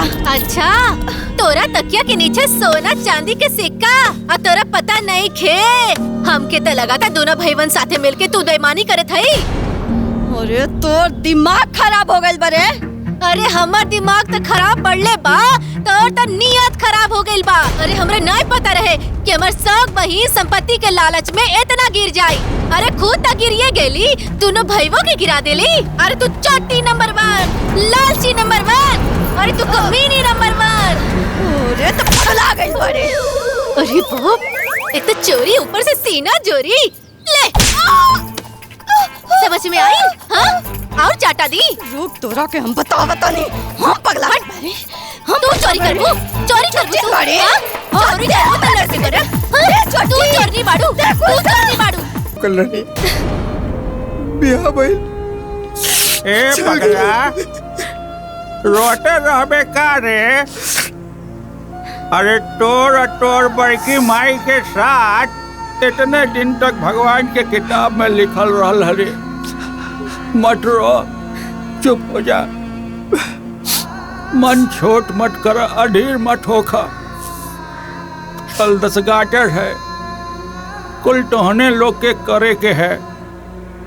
अब मन मजबूत कर और करे के तैयारी कर। हाँ, ए श्री प्रकाश, हे हो देखो, कल कौनो टाइम ना मिली। सब जितना खरीदारी करे के हो ना, आजे कइला, फुर्सत ना पाइवा कल। आ जा बाजारे। ठीक बा फूफा। हाँ, बाकी ऊ हमनी के का खरीदब का ना, तू चला ना हमारे साथे। चला ए बबुआ। हाँ, तू लोग रोहिया मत बटवा, रोहिया मत।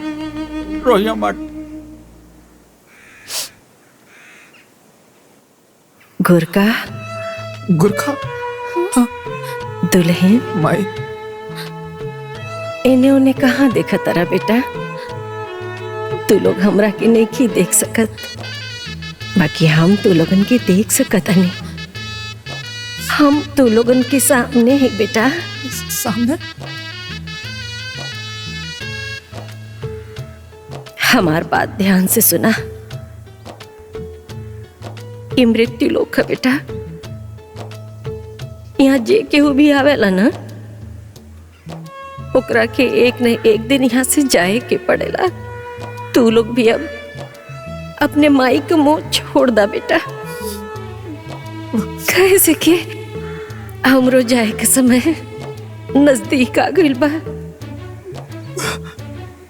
हमारा आशीर्वाद हमेशा तू लोग के साथ रही। तू दोनों जाने अपन ख्याल रखिया। और एक बात ध्यान से सुना कि अगर हमरा पतोह के परेशान कैला ना, हम फिर वापस आए और फिर तोरा गाले पर थप्पड़ लगाई। बुझाई?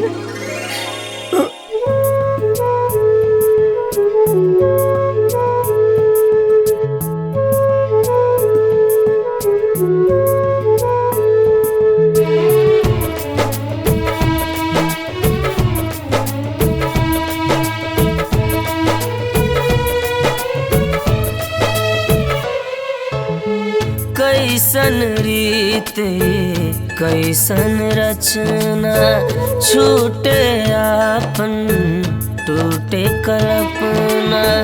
माया मोह सगे संबंधी, माया मोह सगे संबंधी, सब हो जाला रे बेगाना। खेल खत्म हो जाए जहिया है जाना रे जाना। खेल खत्म हो जाए जहिया है जाना रे जाना।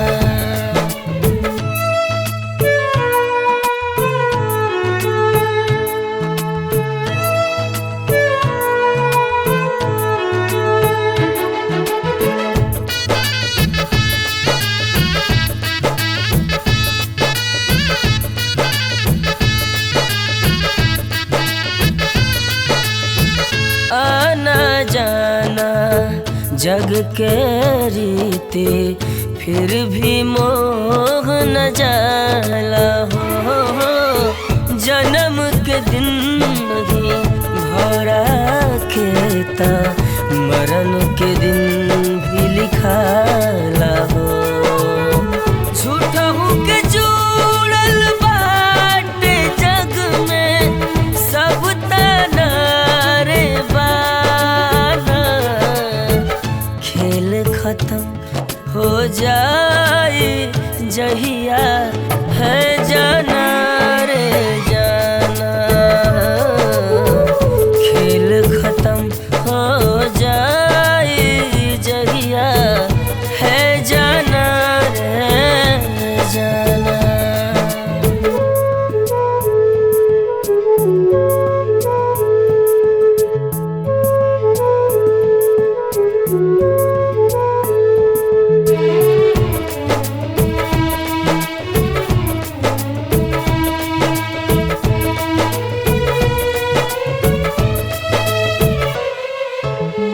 बड़ा रे सतावे बड़ा रे रुवावे, अंत समय हो विदाई के। छोड़े वाला छोड़ के जाए, अपना जन के रुवावे के। माटी देह मिली माटी में, सब माना रे माना। खेल खत्म हो जाए जहिया है जाना रे जाना। खेल खत्म हो जाए जहिया है जाना रे जाना।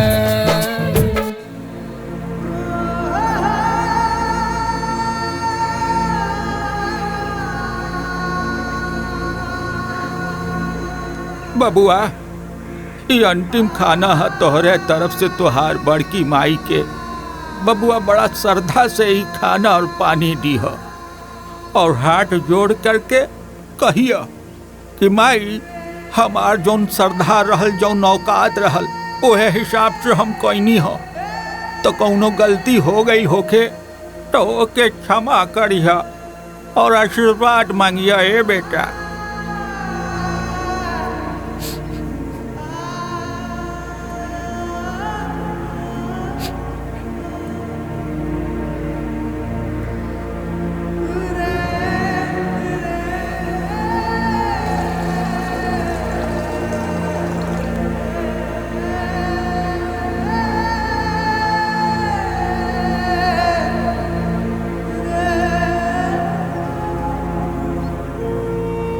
हे माई, आज हमरा तरफ से तोहार अंतिम खाना बा। हमरा जितना शक्ति रहल हम कईनी। अगर हमरा तरफ से कोनो गलती भइल तो हमरा के माफ करिया। और तू जहां कहीं भी बाड़ू, हमरा ऊपर अपन आशीर्वाद बनाए रखिया।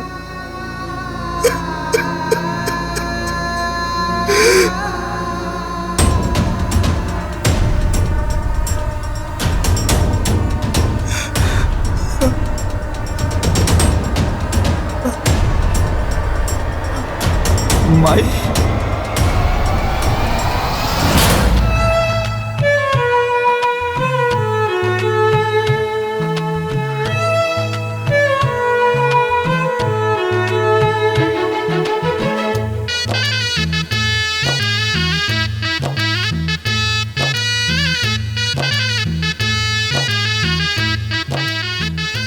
वो जादू करनी हिया, जादू टोना से के आइल बिया, सारा खेला उहे खेलतिया। हाँ तब का घर में रखल खजाना गायब हो गई, इतना खुजला के बादो नहीं मिलल। हमरे करण अर्जुन के ई हाल हो गए। हाँ हमने के साथे जौन भइल वो भुला गए नी का? अरे ये झमेला के जड़ हुए दोनों हवे। सरवा हमनी के प्रॉपर्टी खातिर हमनी के कुत्ता बना देले बड़ा सन। हमनी के हमनी दुनिया दिखावनी जा, आज हमनी के आंख दिखावता। अरे अब कुल बीत गइल ना, अब वहीं से कुछ करा चलो। करे के काबा वो दोनों के जीवन लीला समाप्त करे के बा। टुकड़ा टुकड़ा काट के एहिजा घर में दफन कर दे, केहू के भनक तक न लगी। देखो जो आराम से देख देख देख देख क्या देख।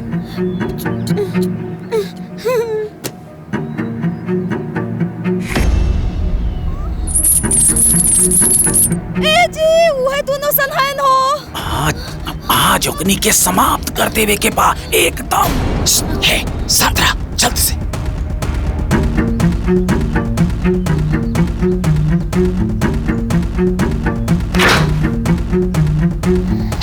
हिला रस्सी। जैसे वो छोटकी अंदर आई फटाक से रस्सी गाले में डाल के दोनों हाथ से कस के झूल जाए के बा, जब तक कि प्राण न निकल जाए। ठीक बा।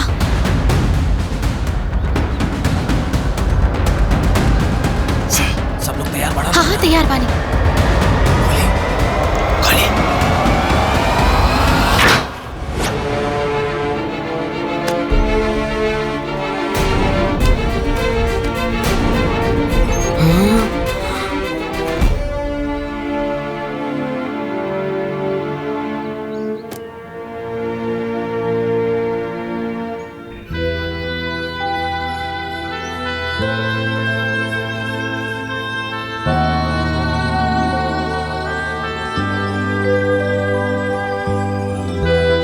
भैया और दीदी ये सब आप सब के हैं। अम्मा जी के सब गहना गुड़िया सोना चांदी के सिक्का आज भी वही तरह सुरक्षित बा। रवा सब चाही ता गिन सकत बानी। ये सब माई के जमीन के कागज बा। ई 3 महीना पहले माई रोडवेज के पास है एक जमीन खरीद ले रही तोहरा लोगन के नाम से। शायद ये बात तोहरा लोगन की जानकारी में नहीं है। ई उहे कागज बा।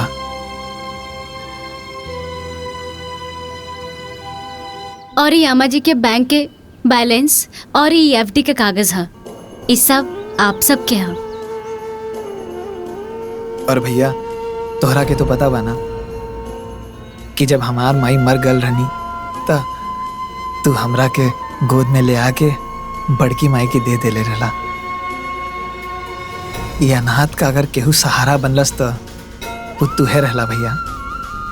और मजला भैया तो हमरा के कब्बो खुद से दूर ना कैली।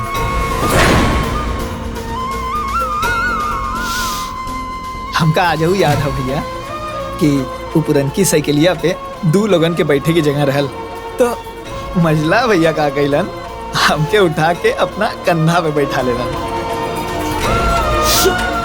और भाभी लोग तो हमरा के कब्बो अपन चचेरा देवर ना समझनी। तू जाना तारे सुमन? हाँ। हम एक बारी भैया के साथ थे भाभी लोगन के नैहर गई। वहां पे भैया के बहुत नीक कपड़ा मिलल और सेम टू सेम हमों के मिलल।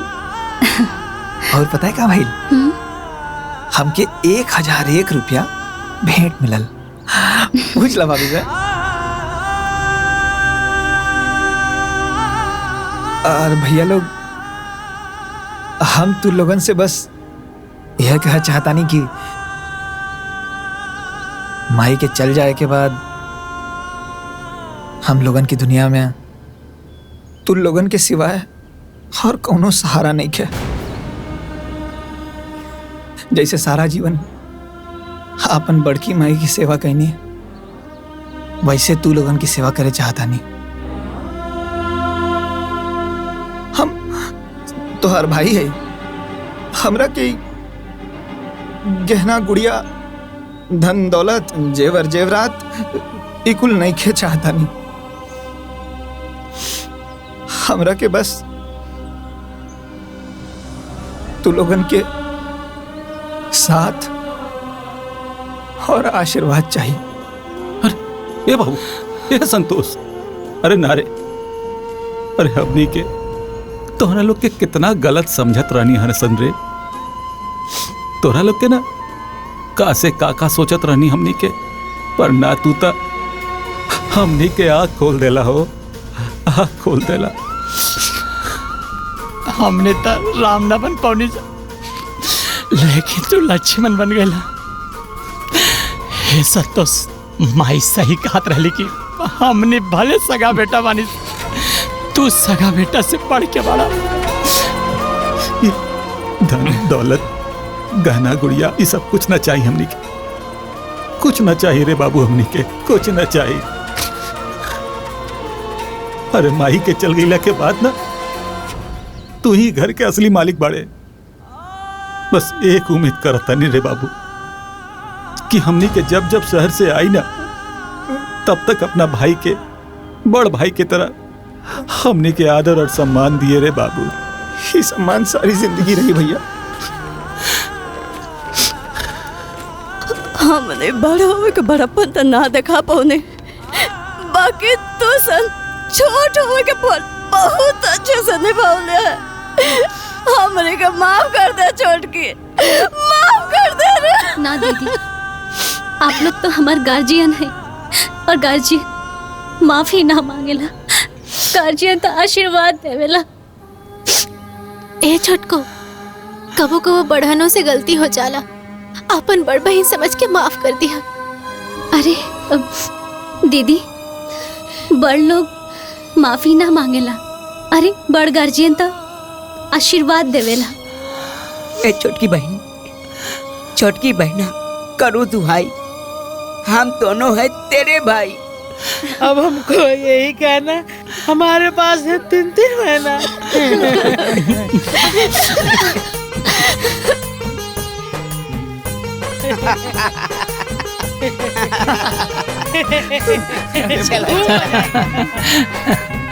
तब भैया अब कब आई लोग? अरे जब बुलाईबा लोग तब आ जाई। सही बात बा देवर जी, तोहनी सब बुलाईबा तबे नु आए। अरे दीदी, एमे बुलावे के का बात बा, रवा लोग इनके आपन घर है, जब मन तब चलाई।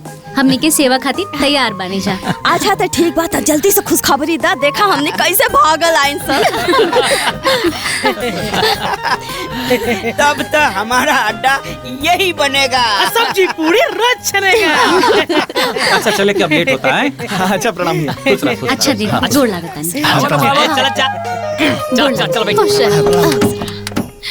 खुश रही, खुश रही।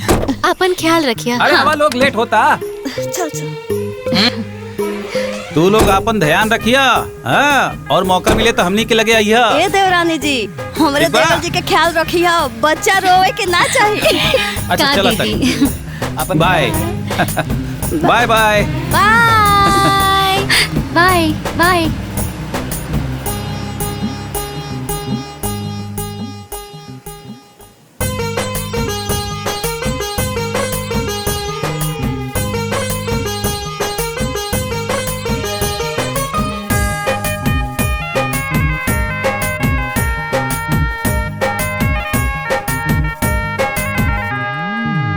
जुड़ा जुड़ा पिया रे सिनुर टिकुलिया, रौरा चरण में चढ़ा